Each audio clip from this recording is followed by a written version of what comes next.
Баршаңызға сәлем. Бүгін үй жағдайында дәл осылай үлпілдек қолжетімді заттардан тұратын дәмді пирог дайындайтын боламыз. Ол үшін арнама жазылып, қоңыраушқа батырмасын баса кетіңіз. Таза құрғақ ыдысымызға қойытылған сүтімізді құйып аламыз.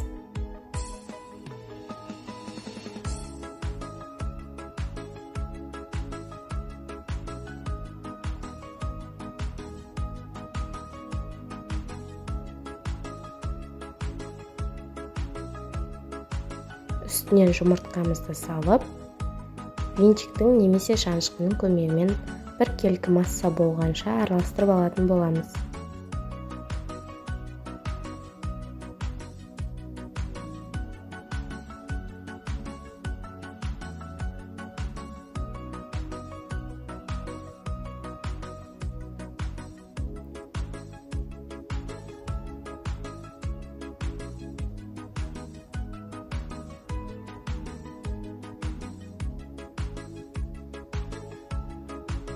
Алдын ала ертіп алған сармайымызды салып, араластырамыз.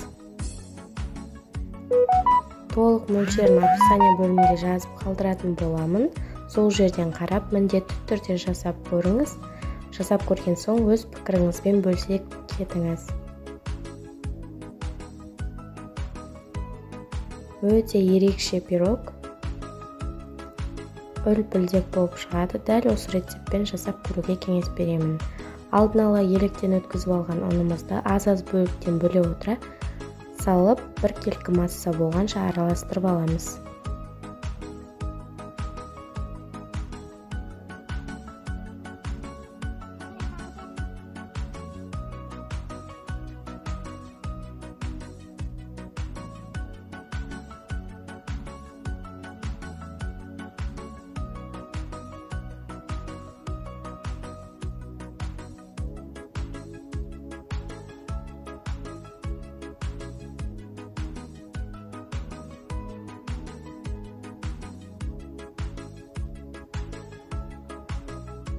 Соңынан қопсытқышымызды қосып,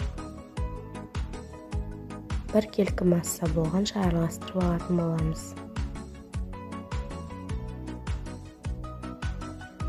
Осы кезде пешімізді алдын ала 180 градуста қыздырып қоямыз.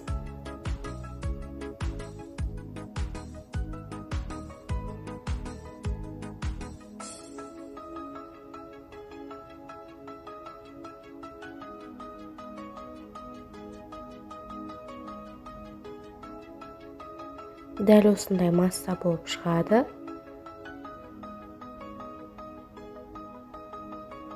Мен 28 сантиметрлік формада пісіріп алдым.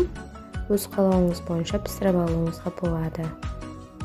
Дәл осылай дайындап алған формамызға массамызды құйып, алдын ала қызып тұрған пешімізге 180 градуста қызарғанша пісіріп алатын боламыз.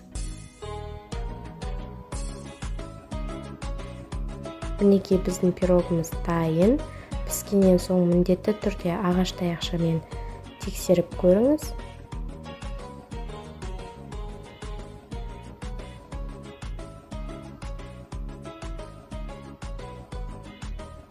Дәл осылай дастарханыңызға ұсына берсеңіз болады. Өте үлпілдек, дәмі ерекше дәмді болып шығады.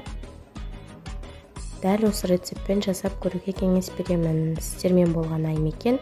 Назарларыңызға үлкен рахмет.